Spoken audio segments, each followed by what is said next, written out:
لو سمحت لو سمحت، ايه احلى سينما في اسكندريه؟ سان ستيفانو. سان ستيفانو، شكرا. نضيفة جدا.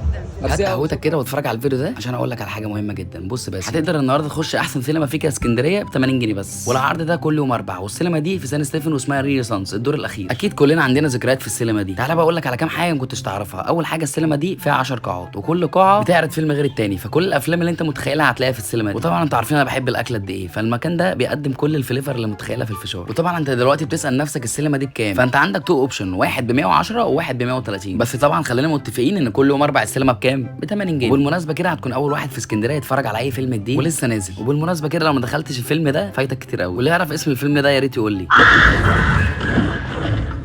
والميزه بقى ان السينما دي قريبه من كل الناس، وتقريبا اسكندريه رايحه جايه بتعدي على المكان ده، والمكان بتاعه سهل وبسيط. ومعلش واعذرني انا بحب اهتم قوي بالتفاصيل، فالحمام بتاعهم كان ريحته حلوه ونضيف. فانا جالك من المستقبل وبقول لجمهوريه خالد فين كلها تتدلع يعني هتتدلع. ولو انت رحتها قول لي اكتر فيلم عجبك